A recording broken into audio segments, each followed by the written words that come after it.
عرفان صاحب بہت بہت شکریہ وقت دینے کے لیے۔ عرفان صاحب، کل وزیر اعظم شہباز شریف نے کہا کہ جوڈیشل کمیشن تو نہیں، پارلیمانی کمیٹی بنا دیتے ہیں جس میں تحریک انصاف 26 نومبر کے جو تحقیقات چاہتی ہے، فیکٹ فائنڈنگ چاہتی ہے، وہ بھی ہو جائے گا، جو 2014 میں دھرنا ہوا اس کے حوالے سے بھی تحقیقات ہو جائیں گی۔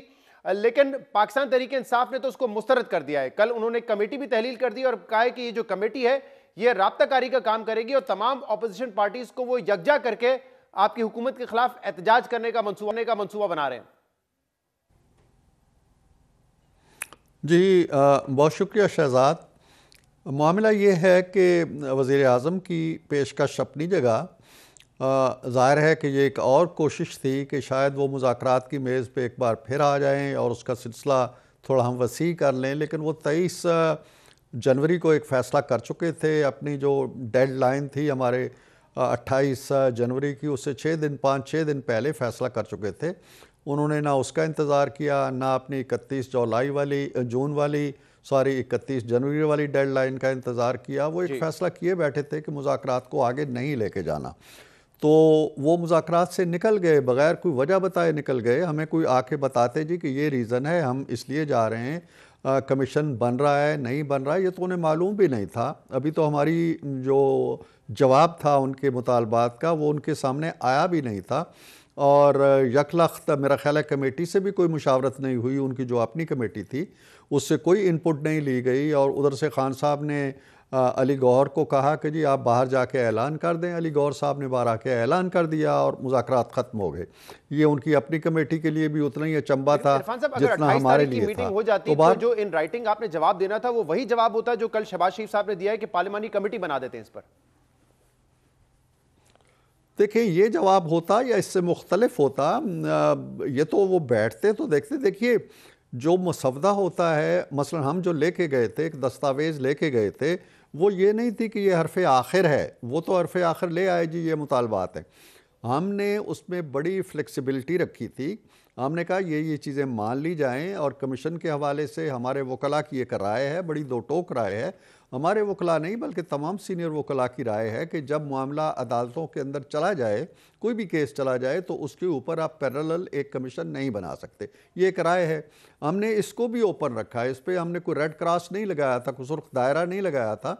ہم نے کہا کہ چلیں وہاں جا کے ڈسکس کریں گے اور کہیں گے جی کہ آپ کے بھی وکلاء آ جائیں، ہم اس پہ بھی دیکھتے ہیں کہ کتنا ہم آگے آ سکتے ہیں اور کتنا آپ کی ڈیمانڈ کے قریب ہم جا سکتے ہیں۔ تو یہ گیو اینڈ ٹیک ہوتا ہے، افہام و تفہیم ہوتا ہے، تراش خراش ہوتی ہے۔ لیکن عرفان صاحب اگر معاملہ جو ہے معاملہ اگر آپ عدالت میں ہے تو جوڈیشل کمیشن کیسے بن سکتا ہے ایک پیرالل جوڈیشل کمیشن؟ تو پھر پارلیمانی کمیٹی نے کیا تحقیقات کر لینی تھی اور اس میں سے کیا نکلنا تھا ایسا؟ میں یہ کہہ رہا ہوں کہ کمیشن کے حوالے سے بھی ہم ان کی جو رائے ہے یا ان کے وکلاء کا جو موقف ہے ہم سنتے، شاید ہم اس کے قریب تر چلے جاتے۔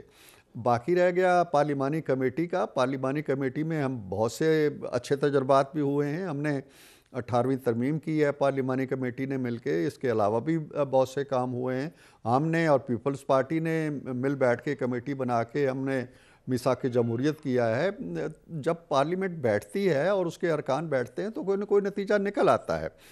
بات یہ ہے کہ ایک موضوع کو بند کر دینا یا کسی نہ کسی فورم پہ اس کو ڈسکس کرنا، دونوں میں سے ایک کا انتخاب کرنا چاہیے نا۔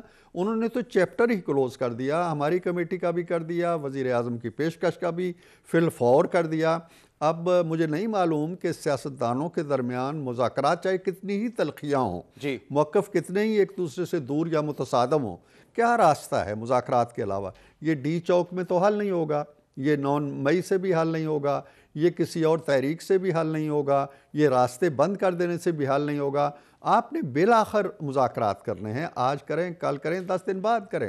آپ کو یہ حقیقت مان لینی چاہیے کہ سیاست اور جمہوریت اور پارلیمانی نظام کے اندر سوائے مذاکرات کے کوئی راستہ نہیں ہے۔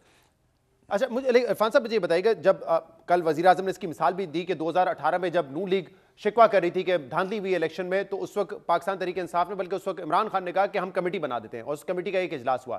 لیکن اس وقت کمیٹی اسی لیے تحریک انصاف نے بنائی نا، اور وہ جوڈیشل کمیشن اس لیے نہیں بنانا چاہتے تھے کیونکہ 2018 میں ریگنگ کے حوالے سے پی ٹی آئی کے پاس چھپانے کو بہت کچھ تھا۔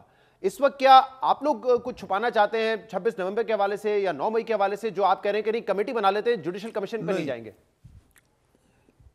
ہم کچھ نہیں چھپانا چاہتے، ہمیں ضرورت بھی نہیں ہے چھپانے کی۔ 9 مئی جو ہے وہ بھی روز روشن کی طرح واضح ہے کہ کس نے کیا تھا. نہ کسی کمیٹی کی ضرورت ہے, نہ کسی کمیشن کی ضرورت ہے, نہ کسی تحقیقات کی ضرورت ہے. اگر آپ اس طرف جاتے ہیں تو 9 مئی کے حوالے سے بچہ بچہ جانتا ہے کہ کون لوگ نکلے تھے, کیوں نکلے تھے. ان کے چہرے بھی جانے پہچانے ہیں, ان کے کیسز بھی چل رہے ہیں, ان کو سزائیں بھی ہو گئی ہیں. کمیشن بنے گا تو کیا کر لے گا. دوسری بات یہ ہے کہ جو 26 نومبر کو یہاں پہ ہوا یا 24 نومبر کو ہوا, وہ بھی پتہ ہے کہ کون الجہاد الجہاد کے نعرے لگا کے نکلا تھا, کون غلیلے لے کے آیا تھا, کون اسلحہ لے کے آیا. اس پہ کیا تحقیقات آپ نے کرنی ہے. تو معاملہ یہ ہے کہ وہ جب ایک چیز کو جو مسلمہ ہے, آپ کہہ رہے ہیں کہ قانونی معاملہ ہے, وہ قانونی قدغن تو نہیں ہے نا. جوڈیشل کمیشن تو پھر بھی بن سکتا ہے فیکٹ فائنڈنگ, اور وہ بن جاتا. اور اگر آپ کہہ رہے ہیں کہ فیکٹس آپ کے حق میں جاتے ہیں, ان کے خلاف جاتے ہیں, تو ثابت ہو جاتا. شہزاد بھائی میں یہ کہہ رہا ہوں کہ وہ بیٹھتے نا 28 کو آ کے. ہم نے تو 28 کی مارننگ میں بھی اپنی 7 جماعتوں کی میٹنگ کی تھی اور طے کیا تھا کہ کسی چیز کو آپ بالکل ریڈ لائن نہ بنائیں, ان کے ساتھ بیٹھیں, ان کی بات سنیں, اس کے مطابق کانٹ چانٹ جتنی ہو سکتی ہے کریں. بیٹھتے نا, ہو سکتا ہے ہم کمیشن دے دیتے ہیں. یہ بات آپ کی درست ہے, بیٹھے ہی نہیں ہے, کیوں نہیں بیٹھے. یہ سوال تو دوسری بات نہیں یہ ویلڈ نہیں ہے. اس کے علاوہ بھی ایک ویلڈ پوائنٹ ہے. انہوں نے ہم سے 3 میٹنگز کی ہیں. تیسری میٹنگ فائنل میٹنگ تھی. تیسری میٹنگ میں وہ کہہ دیتے کہ اگر چوتھی سے پہلے آپ کمیشن کا اعلان نہیں کرتے تو ہم چوتھی میں نہیں آئیں گے. یہ فارمل موقف ہمیں دے دیتے, ہم اعلامیہ میں بھی لکھ دیتے. آپ یقین جانیے, میں پوری دیانت کے ساتھ کہہ رہا ہوں, کسی نے یہ نہیں کہا کمیٹی کے اندر کہ جی آپ کمیشن نہیں بنائیں گے تو ہم فائنل میٹنگ میں نہیں آئیں گے. یہ موقف بار گھڑا گیا ہے, بار ہی اس کی تشہیر ہوئی ہے اور بار ہی اسی کے مطابق کام بھی ہو گیا. میں کہتا ہوں یہ پوائنٹ آپ کا ویلڈ ہے, کیونکہ ٹائم فریم 31 جنوری کا انہوں نے خود ڈیسائیڈ کیا تھا. ایٹ لیسٹ اس تک جو ہے مذاکرات جاری رہنے چاہیے تھے. لیکن آپ نے ایک شو پہ یہ بھی عرفان صدیقی صاحب کہا کہ ان کے مطالبات 2 نہیں تھے, وہ تو رائٹنگ میں تھے.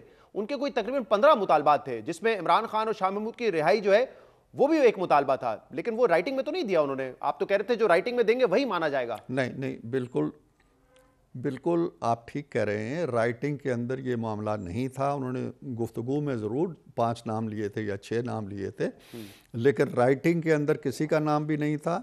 اور لیکن یہ ضرور تھا کہ ان قیدیوں کو رہا کیا جائے, جن کو وہ سیاسی قیدی سب کو سمجھتے ہیں. یہ رہائی کا مطالبہ تھا. ضمانتوں کے حوالے سے ان کا تھا کہ ان کی فیسیلیٹیشن کی جائے. اس کے بعد یہ 2 بڑے مطالبات تھے, اور ایک مطالبے کے ساتھ 7 مطالبات نتھی تھے, دوسرے کے ساتھ 8 تھے. تو 15 مطالبات یہ تھے اور 2 بڑے 17 ٹوٹل تھے. لیکن ہم نے کسی ایک پہ بھی ہم نے یہ نہیں کہا کہ یار یہ نہیں ہو سکتا. ہم نے کہا کہ ہم بالکل ان کو بڑی حد تک ایک ریلیف دینے کے لیے اس مائنڈ کے ساتھ. دیکھیے پی ایم ایل این صرف وہاں نہیں تھی, وہاں پیپلز پارٹی بھی تھی, وہاں ایم کیو ایم بھی تھی, اور ایک رائے ان کے مطالبات کے حق میں بڑی توانا رائے موجود تھی. اور ہم کنسنسس کے ساتھ پہنچے تھے کہ ہم کیا دے سکتے ہیں, کیا نہیں دے سکتے.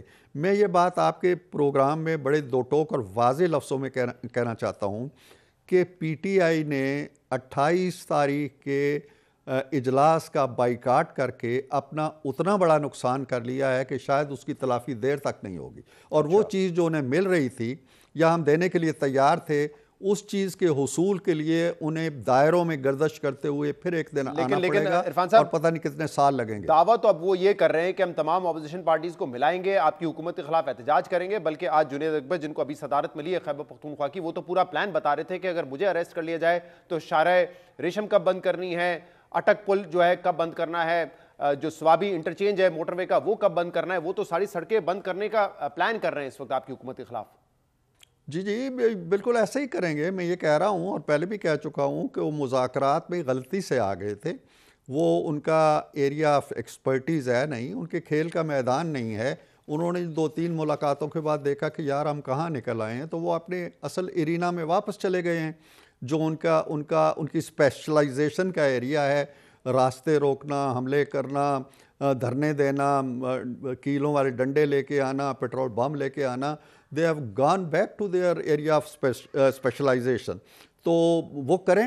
ظاہر ہے کہ ریاست بھی موجود ہے, ریاست دفاع کرے گی اپنے شہریوں کا دفاع کرے گی, اپنے وقار کا دفاع کرے گی. وہ حملے کریں, صحیح ہے. تو آپ کی باتوں سے تو ایسا لگ رہا ہے، بلکہ آپ کہہ رہے ہیں کہ ان کی نہ ایکسپرٹیز ہے بیٹھ کے بات کرنا، کنسلٹیشن کرنا، غیر سیاسی ہیں، غیر جمہوری ہیں، لیکن یہ ایکسپرٹیز آپ کی جماعت اور آپ کی حکومت کے پاس ہے.